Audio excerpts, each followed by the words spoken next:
દિલ્હી જેવી જ અમદાવાદની આ રથયાત્રા કે જે દેશની સૌથી બીજા નંબરની મોટી અમદાવાદની આ રથયાત્રા નીકળતી હોય છે, 16 કિલોમીટરનો એ રૂટ, અને પોલીસ પણ અત્યારે ત્યાં ખડે પગે તૈનાત છે. દરેક ભાવિક ભક્તોને ભોજન મળી રહે, દરેક ભાવિક ભક્તોને પાણી મળી રહે, તે તમામ પ્રકારનું આયોજન તંત્ર દ્વારા કરવામાં આવી રહ્યું છે. કોઈ વ્યક્તિને ઈજાઓ પહોંચે કે કોઈ વ્યક્તિને ઇમરજન્સીની જરૂર પડે તો 108ની પણ વ્યવસ્થા જે રૂટ પરથી ભગવાન જગન્નાથજી જતા હોય છે અને પરત ફરતા હોય છે ત્યાં રાખવામાં આવતી હોય છે.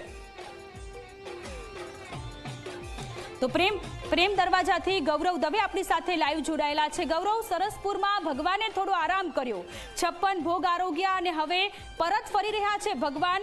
પ્રેમ દરવાજા ખાતે ગજરાજ પહોંચ્યા છે. કેવો છે ભક્તોમાં ઉત્સાહ?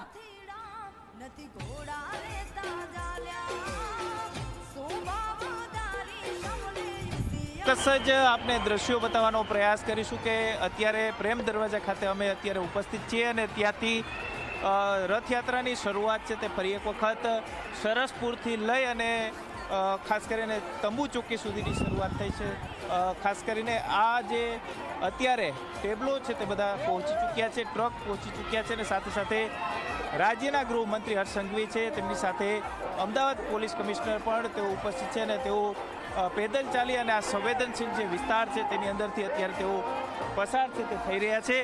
મોટી સંખ્યામાં આ રૂટ પર લોકો છે તે અત્યારે જોવા મળી રહ્યા છે અને ખાસ કરીને ભગવાનના એક દર્શન માટે થઈ અને વહેલી સવારથી જ લોકો લાંબી કતારની અંદર ઊભા છે. જે રીતના આખો જે રૂટ છે તે રૂટ સંવેદનશીલ છે તે માનવામાં આવે છે ને એટલા માટે જ ચુસ્ત પોલીસ બંદોબસ્ત છે તે આ રૂટ ઉપર અત્યારે ગોઠવવામાં આવ્યો છે. મોટી સંખ્યામાં જે અત્યારે ટેબલો છે તે પસાર છે તે થઈ રહ્યા છે અને ટ્રક છે તે ટ્રકની અંદર અલગ અલગ જે કહી શકાય કે થીમ છે તે તૈયાર કરવામાં આવી છે.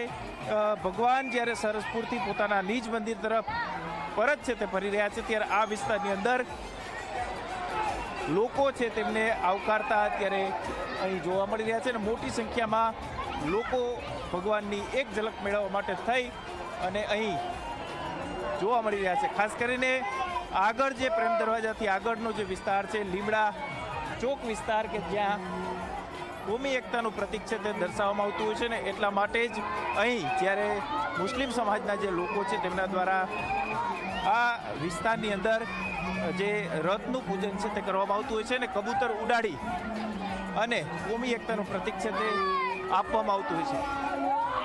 જે રીતના અત્યારે મોટી સંખ્યાની અંદર લોકો ભગવાનના દર્શન કરવા માટે થઈને અહીં ઉપસ્થિત છે.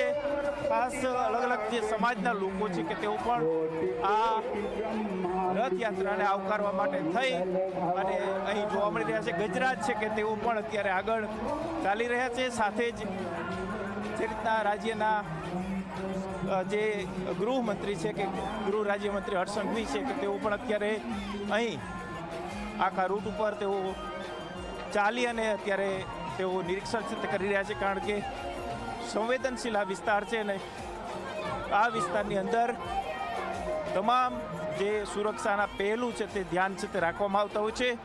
અત્યારે આપણે દ્રશ્યો છે તે બતાવવાનો પ્રયાસ કરીએ કે મોટી સંખ્યામાં પોલીસ કાફલો છે તે અહીં રાખવામાં આવ્યો છે અને ખાસ કરીને અત્યારે જે નિજ મંદિર તરફ જ્યારે આ રથયાત્રા જતી હોય છે ત્યારે તમામ લોકો છે તે લોકો ભગવાનના દર્શન માટે થઈ અને મોટી સંખ્યાની અંદર અહીં ઉપસ્થિત છે તે જોવા મળતા હોય છે. ખાસ કરીને ગજરાજ છે કે અત્યારે તે ગજરાજ પણ આ રૂટ ઉપરથી પસાર છે તે થઈ રહ્યા છે અને અત્યારે અમે પ્રેમ દરવાજાથી લઈ અને લીમડા જે ચોક વિસ્તાર આવેલું છે કે ત્યાં સુધીના દ્રશ્યો આપણે બતાવવાનો પ્રયાસ કરી રહ્યા છીએ કે ભગવાન જ્યારે રથમાં બિરાજમાન થઈ અને તેઓ નીકળતા હોય છે ત્યારે મોટી સંખ્યાની અંદર આ રથયાત્રાની અંદર લોકો છે તે જોડાતા હોય છે અને રાજ્યના ગૃહમંત્રી હર્ષ સંઘવી છે કે તેઓ પણ અત્યારે ચાલી અને રથયાત્રાનો રૂટ છે કે તેના પર અત્યારે જોવા મળી રહ્યા છે અને તેઓ સુરક્ષાની જે દ્રષ્ટિ છે તેની ખાસ તપાસતા અહીં જોવા મળી રહ્યા છે.